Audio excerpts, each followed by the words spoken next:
all for being here. It's a real pleasure. I will try and make this a reasonably brief lecture. It has the notion, the central notion or theme of the discussion would be the collaborative nature of landscape architecture today. And that probably is best told in almost an anecdotal way, because I think we probably are reasonably typical of what's happened or what has happened to a number of firms in the United States today. It's the evolution of the firm on an internal basis, internal to ourselves, is going from the sole proprietorship, sole design persona kind of to a group practice, which is a very traumatic experience. Important idea. The evolution of external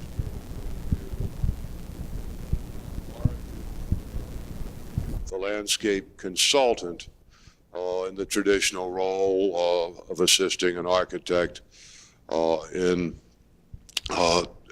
development of largely architecturally site-specific projects. Now, again, with the passage of time, we find ourselves as frequently the team leader in the rather complex world of planning in the southeastern United States. And then finally, there's another evolution in the firm, and that is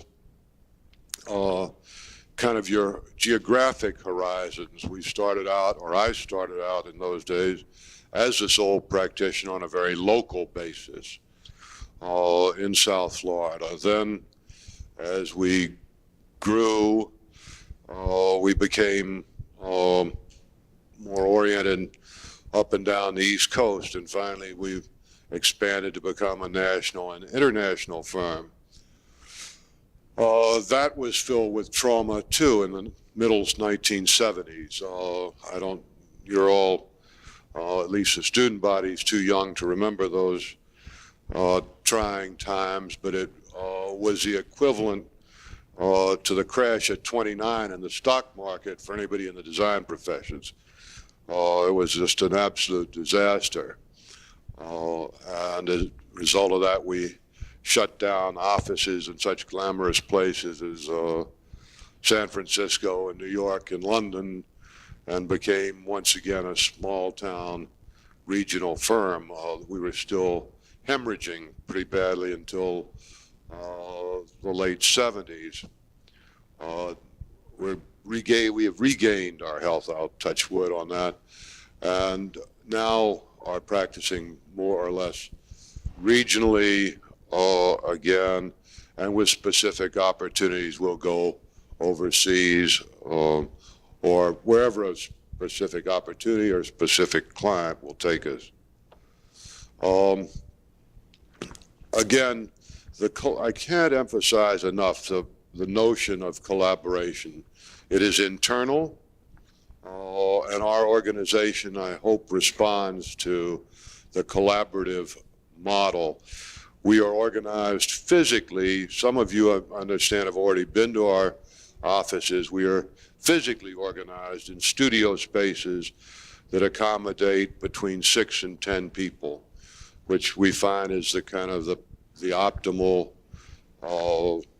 way to develop a project, and also to develop individuals within the team itself.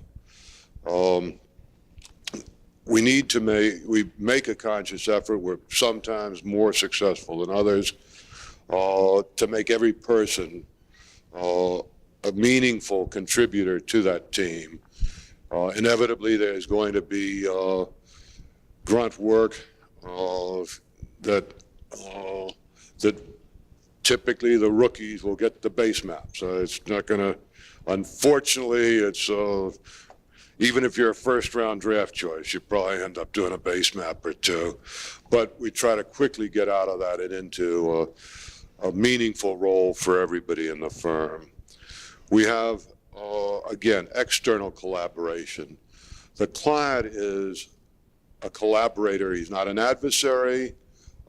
He's not a sponsor in the sense of the Medicis. He is an active part of, in our judgment, of the way the project progresses. Our consultants are active collaborative parts of the team, and the list of consultants in a planning undertaking today with the governmental restrictions can run to 20 or 30 different disciplines. So it requires an inordinate amount of time to manage those and meld all those special disciplines together. How is this mic working? Is it okay? Could I? That would be a hell of a lot easier. Okay, I don't know what the... Okay, thank you, John. Terrific. I should be Italian because I do use my hands. Right?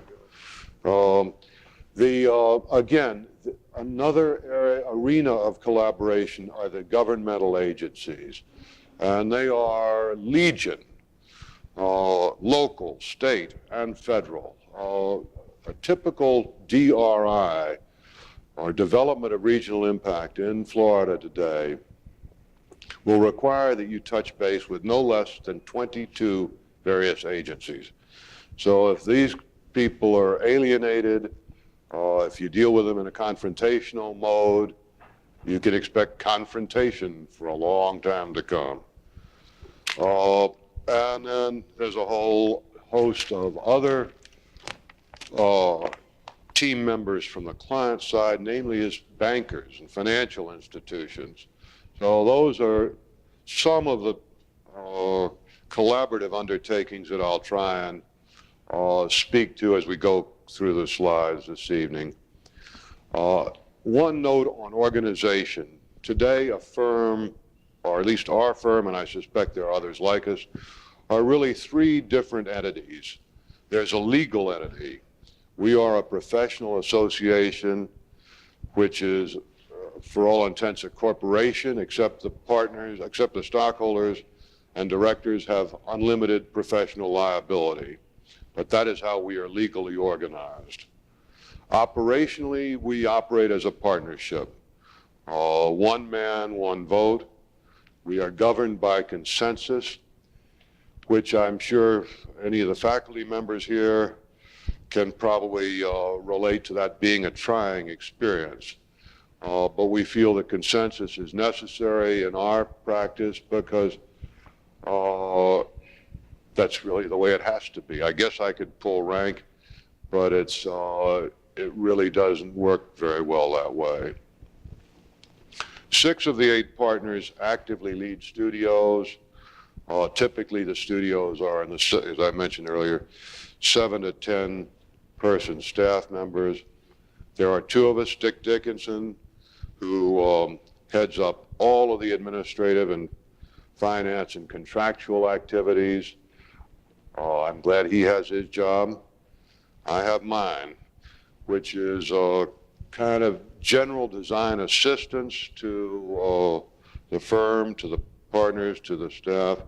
Design reviews, sort of a quality control benchmark that every project goes through, so that if you've been, just as you would in a jury in an academic situation, if you've been working an individual, as we all have worked so closely with a problem, you may have lost or missed an opportunity, and then I get specific problems and specific opportunities.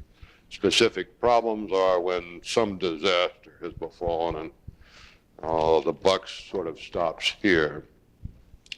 Then finally, after the legal and the operational, we have the creative entity, which is, again, the studio organization, relatively small teams. What they are essentially are relatively independent small firms within the larger whole.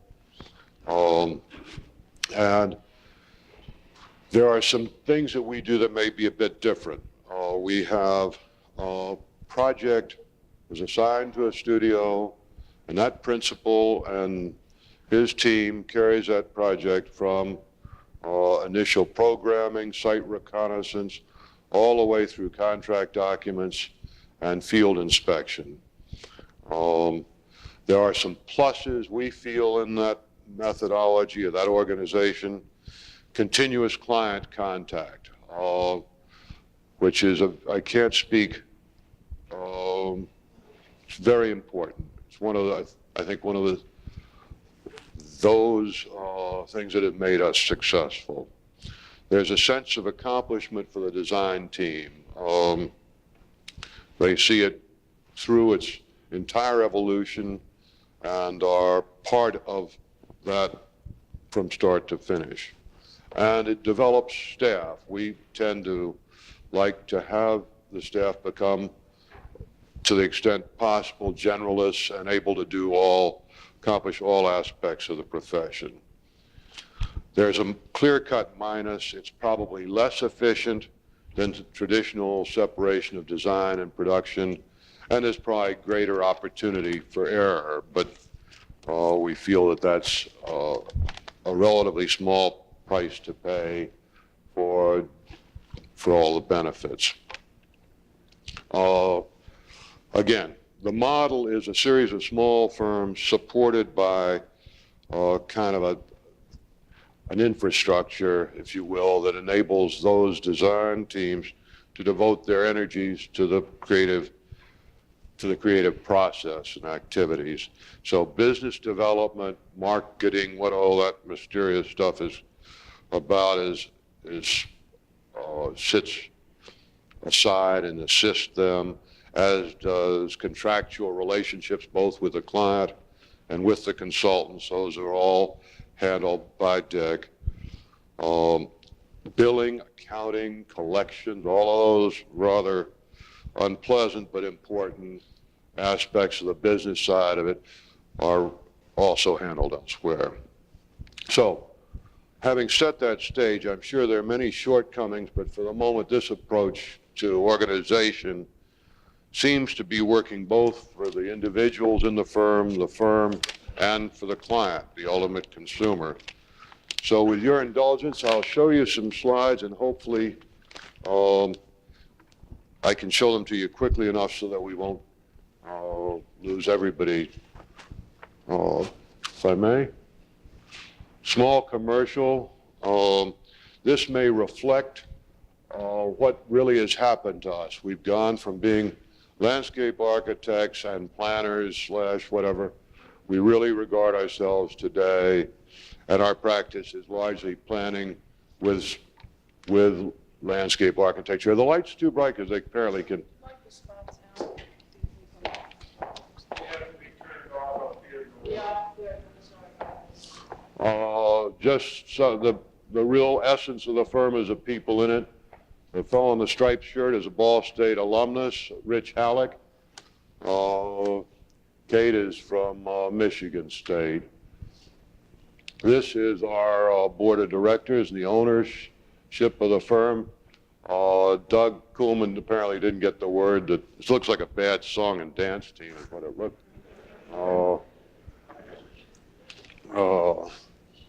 And Bauer in the studios. I think you probably don't get a real sense of the studio spaces.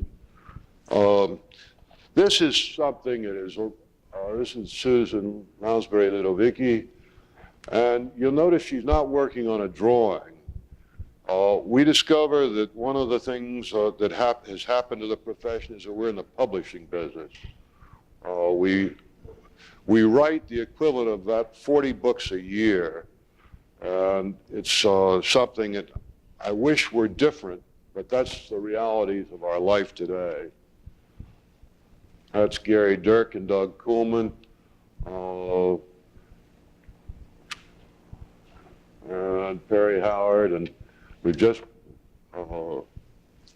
added Cindy, who is a graphics person. So Dale Posey, just some of the folks in the studios.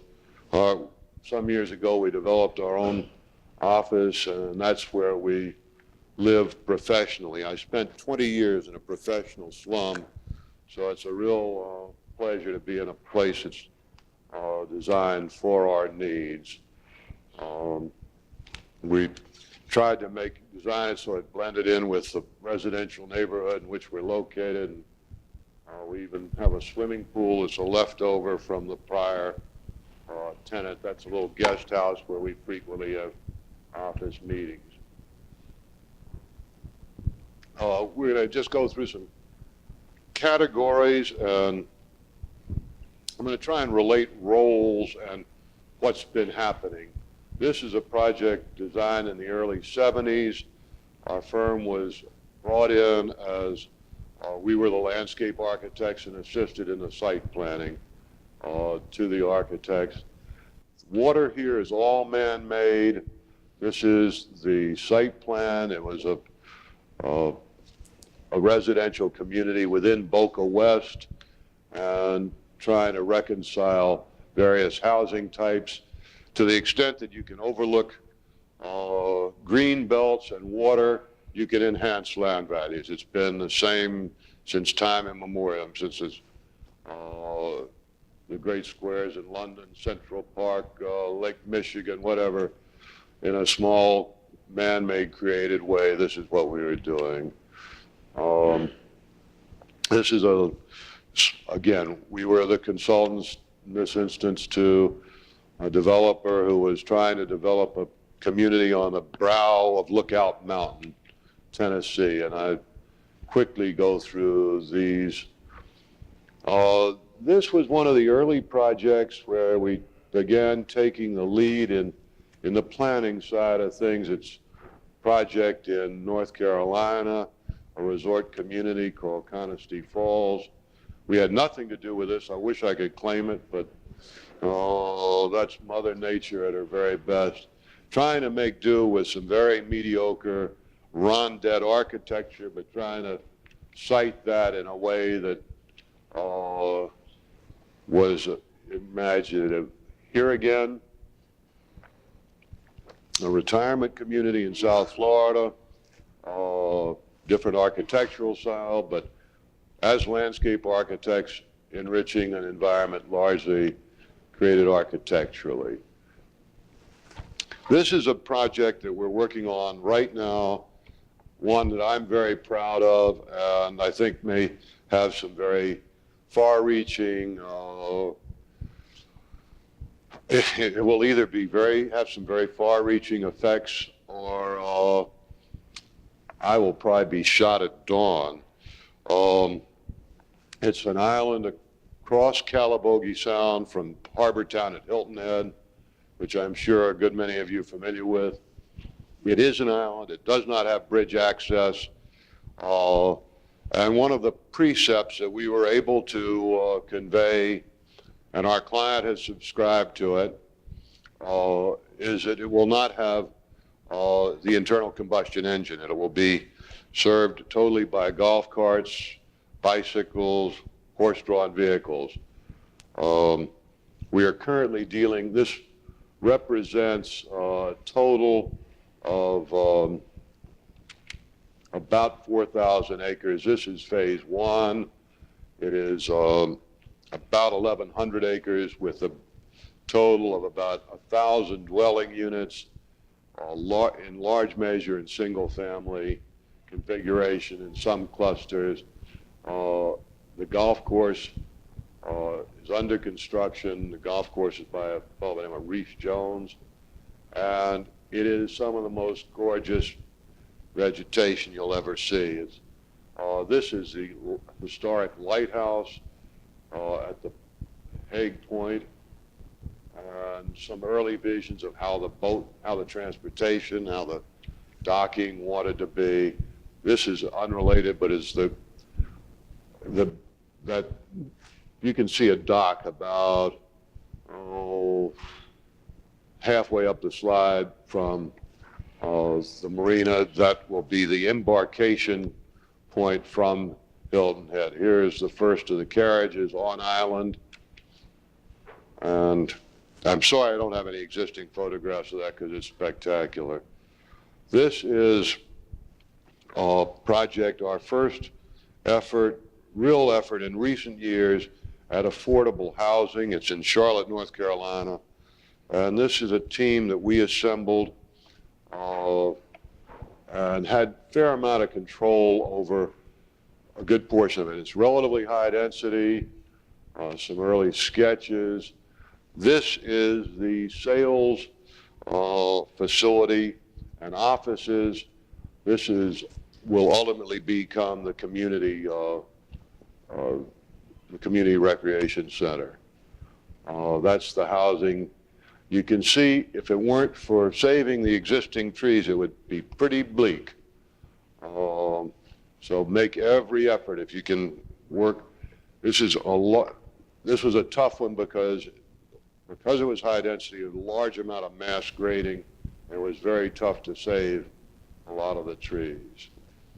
This is a project in South Carolina, another large-scale golf-oriented planned community. It's been very successful. Again, the vegetation is spectacular. You can see the golf course. This is a golf course by Tom Fazio. Just opened this past spring. And moving on to, this is a project called Loblolly Bay in Jupiter, Florida. I show these slides rather quickly. The struggles that go on to get approvals for some of these projects. This project in particular, because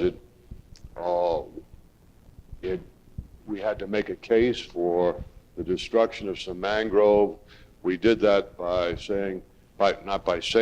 demonstrating that we could actually enhance the water quality because we improve the water flow to and from.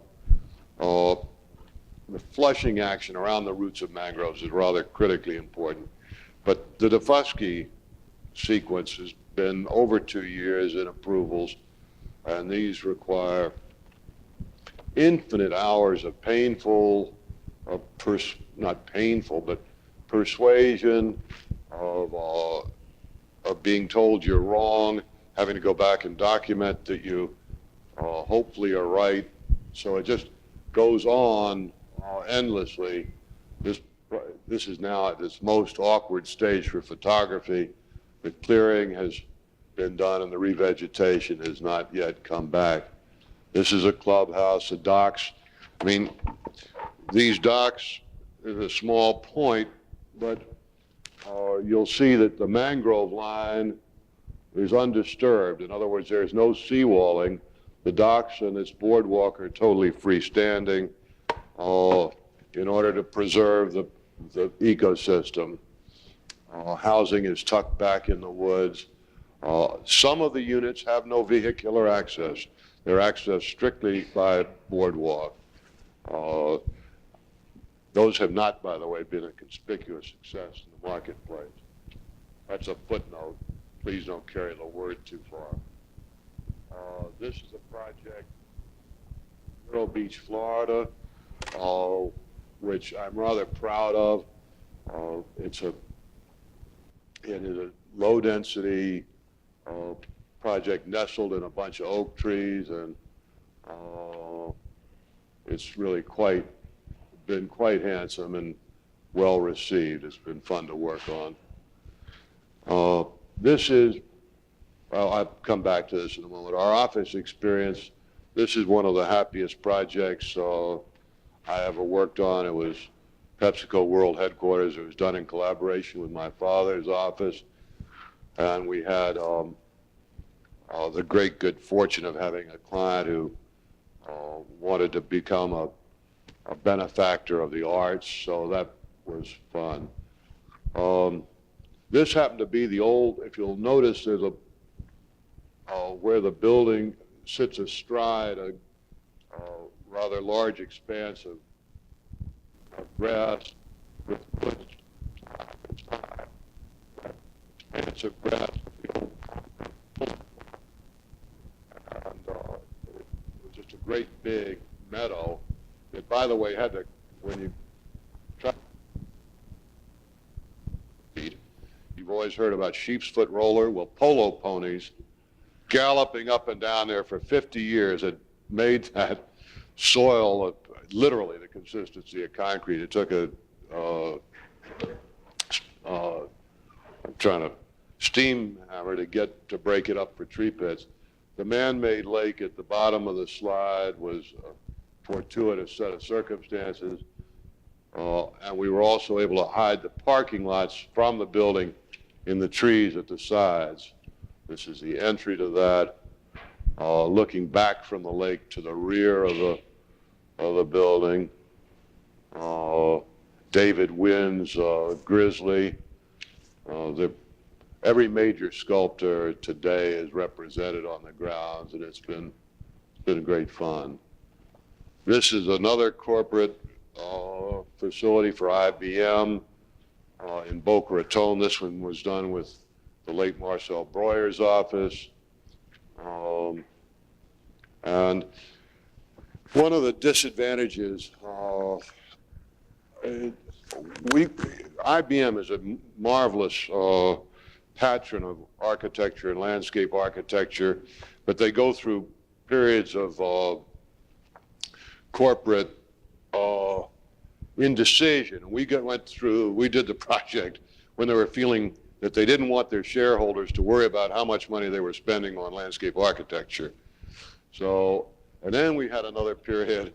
Once we got through that hurdle, you'll notice that all the trees are kind of made into little lollipops. And so, and then to have such undistinguished architecture, it's astounding to me. But that's this is Tupperware's headquarters in Orlando, Florida. I'm not going to dwell on this. This is a project that is one of those that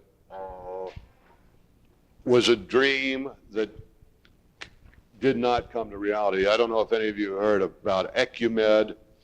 It was a very visionary notion for medical communication in the 21st century. It had over 1,200,000 square feet of exhibit space, about 2,000 hotel rooms, conference centers, et cetera, et cetera. And unfortunately, it didn't work. But it was great fun working with RTKL on the project and with our fellow landscape architects, land design research. It was a urban plaza in downtown Tampa, and somebody here has some friends at Barnett Bank. This is called Barnett Plaza, and the plaza is absolutely terrific. It's a perfect show. So I'm sorry, that's one of those. This is a Parks and Recreation. There are those here who know Howard Deerdorf, who is an alumnus of the firm, who teaches part-time now at Michigan State and is with JJ&R. And he and I came up with this very simple notion, which happens to be very fortuitous again. You entered the park, you came into the parking area, and you parked, okay? Very simple. And then we grouped the picnic tables there so they were close to the car, and you had a pedestrian access to the beach.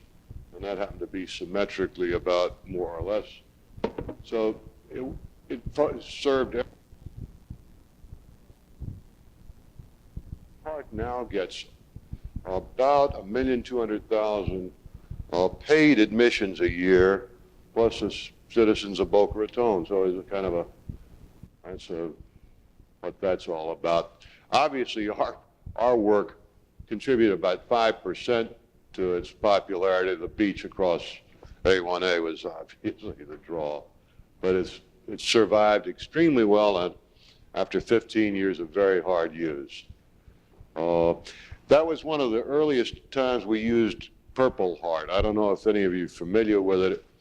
It's a wood that has the specific gravity of cast iron virtually, and it is indestructible. It's also will destroy most carpenters' tools in a matter of a day.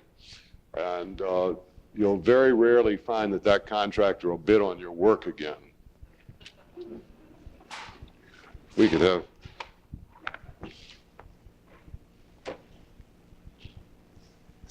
This is another park in Boca Raton, South Beach Park. One thing is just axiomatic that took me a little while to learn. When you get into the outdoors, you really need to oversize any timber, and you know that looks okay. That gets a little timid. But just as a footnote on, this is a more recent park, and one of the governing issues here was that the park be self-sustaining economically. In other words, they were willing to make the capital expenditure, but they did not want ongoing expenditure. So in this instance, we brought in a consulting economist, economics research associates, in addition to the normal professional members of the team. They made some very specific recommendations, some of which we didn't like a lot, but which water slides were not exactly my idea of where we wanted to be, but in order to make the park work economically, we had to have some of these. By the way, all of this, there were very few constraints on this site. It had been largely agricultural land, and the water bodies were really as much, that was part of the palette. So we were able to create the water bodies. Bob Brown was the architect for this, a very, very brilliant designer. Now there's the other function that,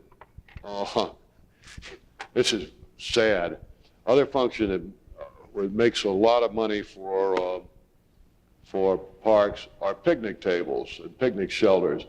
And you can see them out there, and you can see when you're starting with a blank canvas how pathetic that all looks. A few trees make us landscape architects look very, very good. This is a greenfield park. You'll notice that this one does have existing vegetation, and it looks a lot more comfortable. Again, water being utilized for recreation. Another beachfront park. Again, more contemporary. This park was completed last year. And we've got the detail down a little better this time.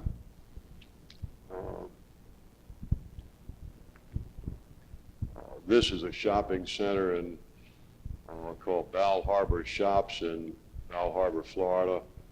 It was kind of pioneering at the time. Again, we were consultants to the architect, or consultants to the owner in this one. And I had the audacity to persuade the owner that if we could get people to stay longer in the shopping environment, that they would spend more, they'd enjoy themselves, they'd spend more money, and therefore let me do it this way. The leasing agent told the owner quite properly that he was crazy. The owner ultimately listened to me, and lo and behold, I was right. There was absolutely no scientific basis. In fact, it was just a hunch, and it worked out, and people really do enjoy it. He started the shopping center without a major tenant, and I don't know whether that means a lot to you at this point, but he had no major tenant. But he ultimately attracted both Saks Fifth Avenue and the first Neiman Marcus to ever come to be built outside of the state of Texas. So it was, he has laughed all the way to the bank. He calls me once or twice a year and just said, yeah, that was a terrific idea.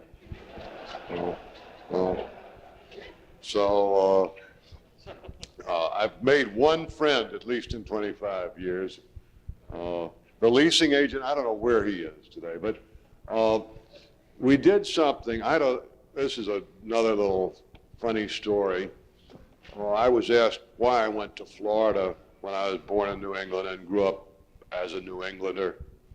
And one of the things, years ago, I went down to spring break, not in those days to Fort Lauderdale, but to Palm Beach. And I went to a dinner dance at the Everglades Club, which was a Meisner building, and it was held in a courtyard. Well, in that courtyard was a grove of orange trees. Well, here's a kid from New York City. Oranges were something you get at Gristedes, okay? It's a very simple, but down there, the orange blossoms were in bloom, the stars were out. I was sitting there, it was March, and I said, wow. So I was hooked, pretty much. So at any rate, long story made bearable, this whole thing is lined with orange trees. And you see there, and you see people fresh off the plane from New York, and they're looking at oranges on trees, and it blows them away. So it's been fun. It's, again, just it hardly looks like a shopping center, but it works very well for them. This is another little shopping environment, not nearly as distinguished. This is another one. Simplicity, shade, colonnades, and control of graphics. If you can do those things, you really have commercial environments pretty well. All right. This is one of the resorts that we've been involved with. This happens to be Mahogany Run on St. Thomas in the Virgin Islands. If you can, our efforts are relatively pathetic. Indeed, anything you do runs the risk of damaging what that whole environment is like. This is a project in Venezuela. This is that famous, I probably ought to apologize to Noel. This is Babin Cook, a project we worked on for a number of years in Yugoslavia. Rather exciting. And again, an anecdote. I was asked whether overseas work was interesting. It's very interesting. This was particularly interesting. I'm running close to time. Does anybody, can I continue, or is it okay, I don't want to. In Yugoslavia, you deal with workers' councils. It's a very immediate kind of gratification in government. And from our perspective, we would sit there and hammer things out late into the night and finally get agreement with the project director on the other side of the table, generally involving pints, if not quarts, of Slivovitz, which is a plum brandy that'll absolutely blow you away if you're among the uninitiated.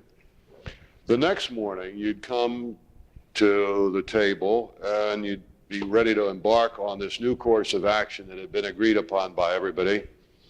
But instead of the project director that you'd negotiated all this with, you'd see somebody, a totally new face across the table, and you'd say, well, where is so-and-so?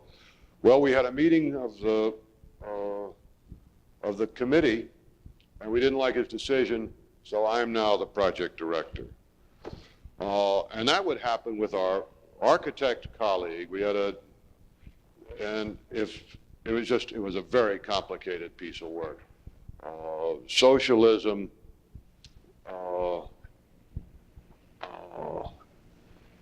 is not the system of government I would elect to live under, I'll put it that way. But this was the byproduct of that. It was a marvelous project to work on because we learned a great deal. You're trying to work in the Mediterranean tradition, specifically in the tradition of Dubrovnik, so the tile roofs, and way the fenestration, the height of the buildings. whole host of things that we were trying to relate and yet maintain a totally contemporary appearance, trying that the hotels in that part of the world, typically it was their clientele was the holiday maker from the north of Europe, England, Scandinavia, Germany, who'd come there for 2 weeks and for 3 meals a day for 14 days would eat at the same table in the same dining room. And we really said, boy, it's got to be dull. And we got them to agree to take all the restaurants out of all the hotels and put them on a village street. And this is a view of that village street. These are about 8th generation slides, and I really apologize. I have the feeling that the originals are in somewhere in Ohio State. This is a project in Puerto Rico, again with Tom Fazio and his uncle George as the golf course architects. Again, the search for kind of a regional expression of architecture, Beach Club being all the palapas, just kind of simple stuff. Again, Mahogany Run, come back to that. The terrain, essentially there's a ridge that runs right like so. All of the houses, all the dwelling units that are on that side of the ridge look down that incredible vista we saw on the slide earlier. They're no problem. Absolutely no. You could sell those all day long. Okay. And they also have the breeze. These folks are looking back, granted they're looking back at open space, but they don't have, so we were trying to figure out an answer. That, by the way, has to be a one-way road system throughout. But it's been, I would say, a moderate success. You don't want to overdrive this green. And that's just one of a series of these for the golfers in the crowd. Either one, I can assure you, they're neither of them retrievable. Again, just some little details of the project. This is a project, I think this slideshow has some of, it's a little bit warts and all. This one is a project that did not succeed. Little did any of us know that Clint Murkison was going to go bankrupt. But this is a golf course community on Stock Island in Key West. And Stock Island is where the Naval Air Station at Boca Chica is. And this road is State Road A1A, and it has its normal complement of tattoo parlors, topless bars, etc. This over here is known as affectionately as Mount Trashmore. It's the Key West dump that from time to time erupts. So we really were trying to use the golf course not only as a visual amenity and open space, but also as a buffer from some less than terrific surrounding land uses. It was off and running, and then for reasons beyond our control, I'm sad to say, the project was forced to a halt. It was an interesting project because on this very small site, relatively speaking, about 180 acres, we had 3 endangered species. And there's some anecdotes about it that are worth telling, but I won't take everybody's time. We also had to mitigate with playing some golf holes over mangrove forest. And in order to do that, there were some interesting and creative trade-offs we worked out with the Department of Natural Resources. Search for indigenous architectural flavor in both the club and the house. This was to be part of the ultimate club. We built it on a sled to serve as a sales facility. Reese Jones was a golf course architect there. This is a project called Grand Cypress Resort in Orlando. It is owned by the Dutch Institutional Holding Company. excuse me, I'm sorry. They give me the title slide and then I go into, this is a rehab of an older hotel in Miami Beach called Sheraton Val Harbor. And we were obliged to stick with the existing pool. We were able to update the kind of the bars and food service facility and did them, elected to do them in palapas. How we got that past the Miami Beach Fire Department, I'll never know, but it happened. And just trying to make it a more updated environment. It's fun to work on. We for some reason have been doing a lot of hotels recently. And this one was another one pretty ordinary in my judgment, frankly, but the interior planning was kind of fun. This is a project in Fort Lauderdale. This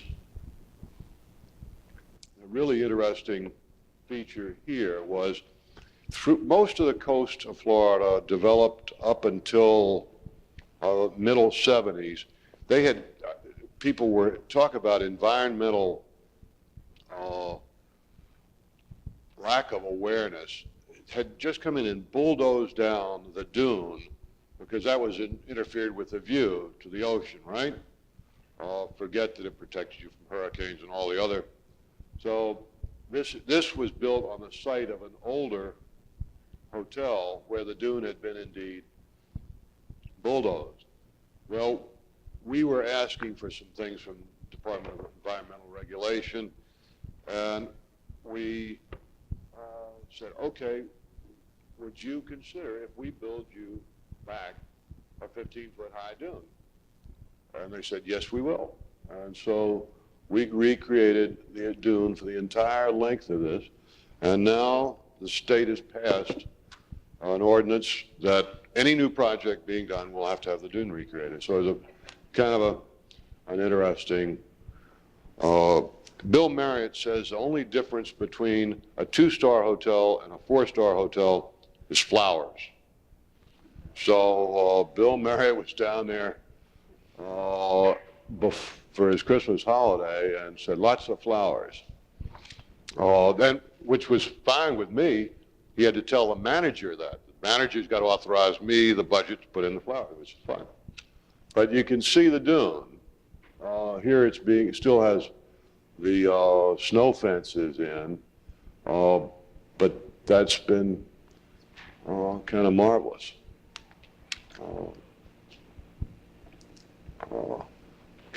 This is the series of cabanas, the dune, and normal pool deck, sort of a pleasant environment. Sticking with a very simple plant palette, just coconut palms in the pool area. I wish we could have gotten there in time to had a different color for the lounges, but that's one of those things you'd lose. And then a boardwalk over the recreated dune. This is at Project Grand Cypress, which has been a fascinating project. I mentioned to you earlier developments of regional impact, which it has different thresholds in different counties, but the idea is that anything that could have an impact of a regional characteristic, you have to go through a very rigorous approval process. And we're looking, that hotel we showed you, it occupies this corner of that facility. They have sports facilities here, conference center is under construction here, and then way up here we have the start of a Jack Nicklaus golf course, which plays up this incredibly complicated piece of land. The reason it's incredibly complicated is because Disney owns Lake Buena Vista, which occupies all of that, and they won't let these folks have access to Lake Buena Vista. So it's sort of a fortified boundary, and that's how that works. And there it is in its final analysis. It's been enormously successful. It was great fun. The landscape architect had a marvelous budget, and this is theirs. Oh, First time I've ever had a dog complain. I'm losing some oil. This is their specialty restaurant, which. Okay, I'll go faster. I got the picture. But he won the Masters, so God bless him. The water sports area and the interior atrium. And this will wrap it up. This is Trayburn, the project that we've just finally gotten approval on about, well, Monday of last week. It is 5,000 acres of new community outside Durham, North Carolina, rural, part agricultural, mostly second growth timber, confluence of three rivers sitting astride the water supply for Durham, North Carolina. There is a site. This is downtown Durham. This is a Research Triangle Park and the Durham Airport. I'm going to short circuit the analysis. The analysis went to about 40 sheets, but I just want you to understand that we do the same thing in practice that you guys are doing here as part of the academic exercise. Hydrology and climate, we had a floodplain to deal with here. We had water quality issues in the watershed of the Little River Reservoir, a host of water quality issues, which these illustrate two different, the water quality basin area and the water quality critical area, with difficult and then impossible criteria, all of which I think we've resolved. And you can see again, that's overlaid over a topographic analysis below, so you can, the watersheds, early land use plans, residential in this quadrant surrounding the reservoir,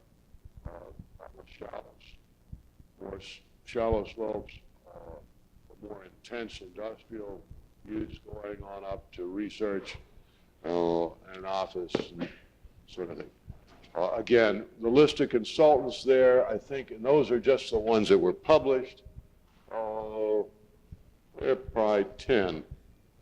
And archaeologists, historians, environmentalists, golf course architects, lawyers by the carload, economists, terribly unnecessary drill, but to demonstrate what the land coverage was, what the, how we were going to retain runoff, how we were going to recharge the watershed, just a fire drill that was unnecessary. This was to illustrate the level of intensity of use of a site. And then as the sun fades into the west. Thank you very much.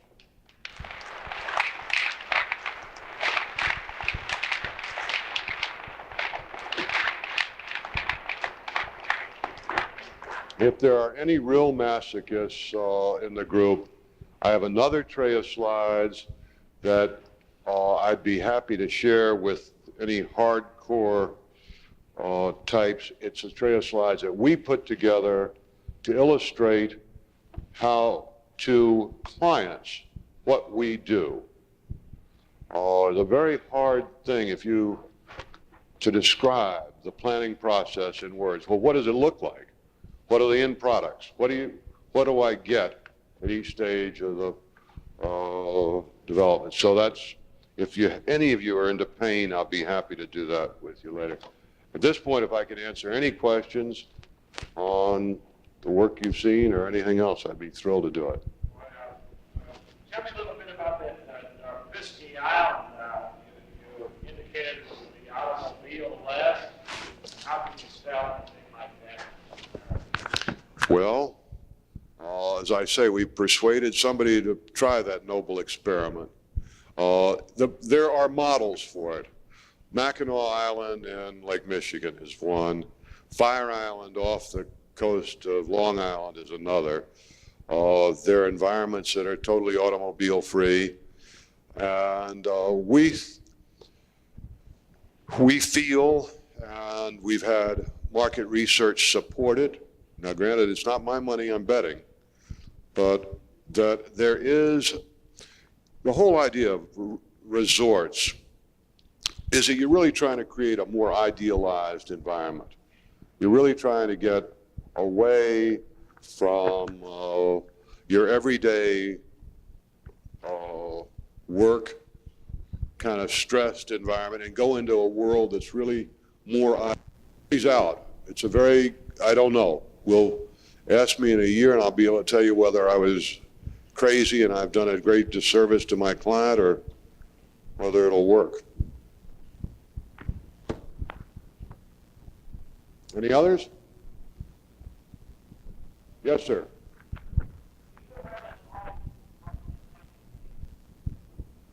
I'm sorry, I didn't hear the question. I personally think, I hope that it will be a tool to relieve the drudge tasks rather than to take the place of human hand and drawing instrument. But I could be persuaded otherwise on that. That's, you know. Any other questions? Yes, sir. Absolutely. Did anyone hear the question? The question is, dealing with large-scale projects, do you run into problems with change in land use and environmental groups? I have met them all, starting with the Friends of the Frog, the Sierra Club,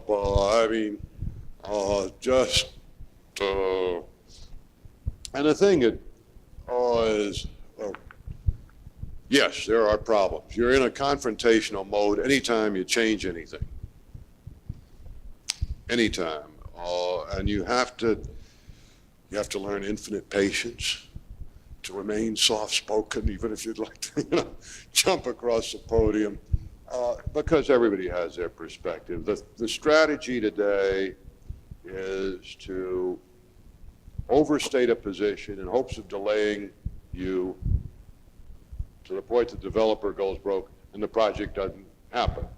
There is not much interest in dialogue that leads you to compromise. So you have to, the Trayburn project absolutely couldn't, we had worked for 2 years, and I'm talking about a very, very, very thorough, I hate to tell you, but there was probably, not including lawyers, there's probably $1,200,000 spent in professional fees. A lot of money. The archaeological research, nobody had ever done anything like. There was an Indian trading path. We had friends of the Sioux Nation. You know, you thought they were all immediate descendants. It's incredible. And finally, it came down to up or down vote. And there was one person who led the opposition who just didn't want it.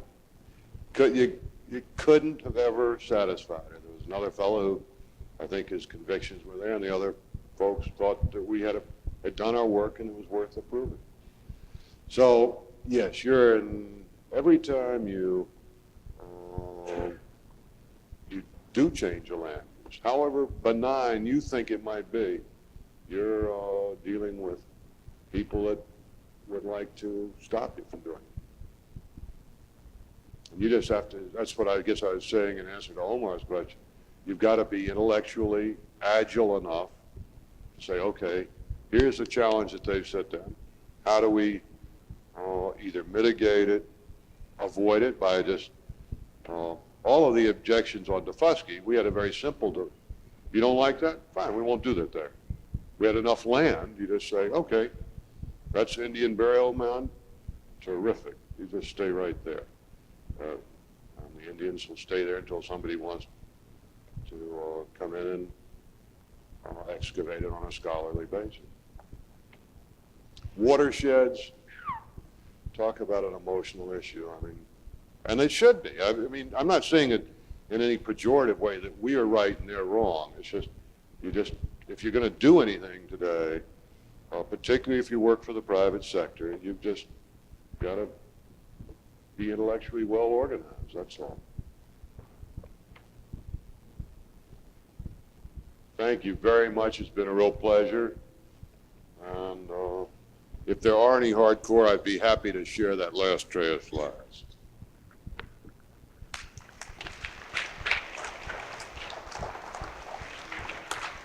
How do I do it? I'm stuck with it. Here we go. Simplicity finally in the end. Excellent. Thank you. Sorry, I went too long. Oh, come on. Hi. Oh, wait a minute. I got a commercial message. Are there any landscape architects who think they might like to practice in South Florida? I'd sure like to hear from them over time.